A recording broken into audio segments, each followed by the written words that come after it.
Hi, I'm Kaari Peterson, and welcome to another episode of Her Game, Her Voice, the podcast where I get to amplify the voices shaping the game both on and off the court. Today, I am feeling extraordinary. This is the time of year when I clear my calendar for 3 epic weeks of basketball. There is something that's taking my mood down a notch right now, and that's Stanford women's basketball. I am in mourning. Okay, maybe not that dramatic, but I definitely feel down about it. For the first time since 1987, Stanford did not make the NCAA tournament. Their 36-season tournament streak was the second longest in NCAA history, behind only Tennessee, who had 42 straight appearances. With Stanford's streak ending, UConn now holds the active record, tying Stanford at 36 straight appearances as of this year. The next closest streak? Baylor, with 21 consecutive appearances. So yeah, I'm feeling disappointed. It's going to be strange not seeing Stanford in the tournament this year, but honestly, I'm not surprised. This was Stanford's first season without Coach Tara Vanderveer, who retired last spring after 38 seasons leading the program. Let's do some fast math on that. Tara was there for 38 seasons, and Stanford women went to the tournament 36 times in a row. That means in her entire coaching career at Stanford, she only missed the tournament twice. What a phenomenal record. Under Tara, Stanford became a powerhouse. 3 national titles, most recently in 2021, 14 Final Fours, and 26 Pac-12 regular season titles. Enter the post-Tara era. Former assistant coach Kay Pay took over as head coach. Despite a 7-1 start, Stanford lost 5 of its next 6 games and didn't beat a ranked opponent all season. They were knocked out in the first round of the ACC tournament by Clemson. Final season record, 16 wins and 14 losses. And so the streak is over, and that's disappointing. But while this first year without Vanderveer was rough, the future is still bright. Stanford's incoming recruiting class is ranked 3rd in the nation by ESPN. They're bringing in 3 5-star recruits: Haley Swain, Lara Samfai, and Alexandra Eschmeyer. To play for Stanford, you have to be a great basketball player and a great student. So congratulations to these 3 incoming Stanford freshmen. Rebuilding Stanford's historic winning streak will take time, maybe even decades, but I'm confident they'll return to the tournament at some point. In the meantime, I'll be rooting for my Michigan State Spartan women, who are seated 7th in the Spokane region. Go Green! Now, let's dig into some March Madness history. March is already a chaotic month. Tax season, anyone? But in the basketball world, the madness is legendary. The phrase March Madness was first coined in 1939, not by a sports analyst, but by Henry V. Porter, a high school official in Illinois. It didn't actually become synonymous with college hoops until 1982, when CBS broadcaster Brent Musburger casually dropped it into tournament coverage. And the rest is history. Now March Madness is as much a part of spring as allergy season and questionable bracket picks. One more thing. Did you know that the NCAA didn't start calling the women's college basketball tournament March Madness until 2022? That's right. Until that time, the women's tournament was not allowed to use the term March Madness because the branding strictly referred to the men's basketball tournament. In 2022, they expanded the brand's use to the women's tournament, and they made a big deal and patted themselves on the back about how inclusive they were being. But the fact is, it wasn't the NCAA who motivated the expansion of the March Madness branding.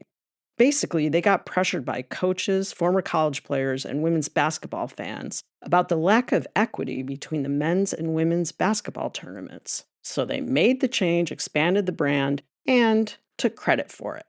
But I know, and now you know, that it was the power of the people who brought on the change. If you're watching the tournament, sometimes you'll hear it referred to as the dance or the big dance. Wondering where this nickname came from? Well, wonder no more. It's not because basketball players secretly moonlight as ballroom dancers. The term comes from legendary Marquette coach Al McGuire, who in 1977 told a reporter, You gotta wear the blue blazer when you go to the big dance. Translation? If you're in the tournament, you better be ready to show up in style. Coincidentally, the Marquette men's team went on to win the championship that year, and the big dance nickname stuck. Another term that gets thrown around a lot in March is Cinderella, because just like in fairy tales, sometimes the unlikeliest of underdogs gets their magical moment in the tournament. A Cinderella team is a low-seeded squad that defies the odds and makes an unexpected deep tournament run.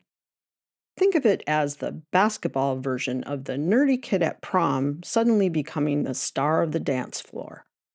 And just like in the fairy tale, the magic often runs out at midnight, or in this case, the Elite Eight. And now it's time for the awards section of this episode. This week, the Buzzer Beater Award goes to Detroit's own Eminem. Yep, Slim Shady is stepping up for women's basketball. He's part of a citywide effort to bring the WNBA back to Detroit. Why back? Because Detroit was once home to the Shock, one of the WNBA's original expansion teams. Established in 1998, the Detroit Shock won 3 WNBA championships, 2003, 2006, and 2008, before relocating to Tulsa in 2009. Eminem isn't doing this alone. He's teaming up with Detroit Pistons owner Tom Gores and owners from the Red Wings, Tigers, and Lions. Having NBA backing is a major advantage, considering the WNBA's 3 newest franchises all have NBA owners. With this star-studded lineup, Detroit has a strong shot at getting its team back. Props to Eminem for using his influence to make it happen. And now, the Airball Award. This week's Airball Award goes to Unrivaled Women's Basketball League. For those unfamiliar, Unrivaled is a new 3-on-3 women's basketball league designed to give WNBA players a competitive domestic option in the offseason, meaning that they don't have to play overseas to make a living during the WNBA offseason. They claim to be all about player development, and their coaching hires reflect that, except for one giant, glaring issue. Only 2 out of the 6 coaches are women. Seriously, a women's league built from scratch had a golden opportunity to set a new standard, and they bricked it. Look, I'd like to say that I'd be fine with a 50-50 ratio, but honestly, a women's league should prioritize hiring women in leadership. Unrivaled, you had a chance to make history by hiring several women coaches, and instead, you shot an airball. My dear listeners, some of you have asked what's the difference between the Airball Award and the Flagrant Foul Award. Let me break it down. Airball equals missed opportunity. You had the chance to make a great play and you whiffed it. A flagrant foul equals just plain wrong. This isn't just a bad play, it's excessive contact, literally or figuratively, that could cause harm. Got it? Good. Now, let's move on to this week's Flagrant Foul. And the not-so-coveted Flagrant Foul Award goes to USC head coach Lindsey Gottlieb. Some of you may be thinking, wait, Kaari, didn't Lindsey Gottlieb win the Buzzer Beater Award in episode 1? You're absolutely right, she did. But hey, in Hollywood they say, just because you won an Oscar doesn't mean you can't make a movie that stinks. Side note, I have no idea if anyone actually says that, but it felt right. Anyway, here's the deal. USC earned the number 1 seed in the NCAA tournament, but Gottlieb felt disrespected by the selection committee. Why? Because her team beat UCLA, the overall number 1 seed, twice in the regular season. But since they lost to UCLA a week before Selection Sunday during the Big Ten tournament, it seems like recency bias played a role in the committee's decision. Instead of celebrating her team's ticket to the big dance, she chose to air her frustrations publicly. Look, I get it. Coaches advocate for their teams, but complaining about seeding? Not a good look. The selection committee's job is done. USC's job? Prove them wrong on the court. If USC doesn't win their region, this seeding drama will be nothing but a painful reminder of a missed opportunity. And now some final thoughts.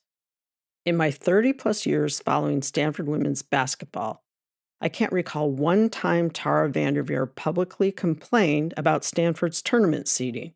Did she ever feel slighted? Absolutely. Did Stanford fans, myself included, grumble about it? You bet. But Tara, she never took the bait. Even when the media tried to get her to bash the selection committee, she took the high road. And that's just one of the things that makes Tara Vanderveer such a legend. I'm Kaari Peterson, and you've been listening to Her Game, Her Voice. If you'd like to hear more episodes of Her Game, Her Voice, please follow or subscribe to the podcast. Subscribing and following the podcast is a mutually beneficial thing. It benefits you because you won't miss an episode, and it benefits me because, well, you won't miss an episode. Subscribing is easy. Just go to the Her Game, Her Voice show page on Apple Podcasts, Spotify, or wherever you get your podcasts. Tap on the plus sign or click on follow to subscribe. And while you're on the show page, I would be eternally grateful if you would take a few seconds to give Her Game, Her Voice a great rating and/or review. Thanks again for listening, and let's get hoopin'.